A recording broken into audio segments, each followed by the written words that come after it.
the Epstein files, the Trump administration trying to move beyond this. The DOJ now releasing this transcript with Ghislaine Maxwell, Scott, from not too long ago when she sat down with Todd Blanche. Do you think that's enough for people to just move on? I don't know. I mean, according to the polling, nobody really cares about this. Democrats seem to care about it all of a sudden, even though they didn't care about it one bit during the Biden administration when they had control of all this information. So I don't know what they're going to do next, to be honest. I mean, they've done this interview, and they've been to court to try to release some grand jury material. 2 judges have stopped them from doing that.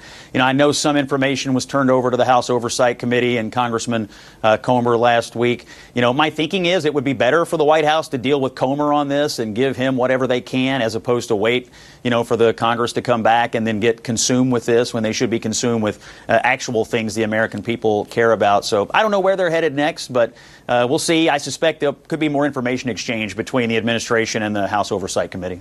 Yeah, because Joel, look, Mike Johnson had to send everybody home early because he didn't want this vote coming up. He wanted to kind of hope this would just die down, specifically in the House. And to Scott's point, we did see the Oversight Committee getting some of those documents on Friday. Where do you see this going next?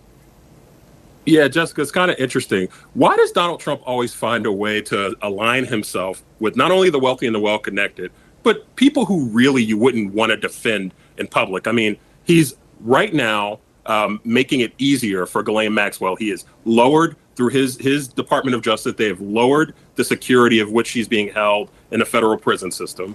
And you are giving her the opportunity to talk when we know she has been convicted of awful crimes, both aiding and abetting Jeffrey Epstein and also participating in those crimes. I have no idea why anybody would trust what Ghislaine Maxwell would say. The only thing that we know that's consistent is that if you're rich and if you're wealthy and if you're well-connected, Donald Trump's on your side. That's the only thing consistent about this. Is that true, Scott? No, I mean, look, I think Democrats want to continue to talk about this because they're trying to create a narrative that he had something to do with any of this. He did not. There's no credible evidence to argue that there is anything to do between Donald Trump and any of this stuff. It was horrible crimes. Maxwell's in jail, and, you know, she's the person who's left alive right now that might have some information about it. I don't know whether you can trust what she says or not. She is, after all, an admitted and convicted felon. So, you know, like I said, I don't know where this is headed. I assume there'll be more information exchanges between the White House and the House Oversight Committee. I continue to believe that this is not important to the vast majority of Americans, and they would strongly prefer everybody in the government to be working on other things when they get back in September, but we'll see where it goes.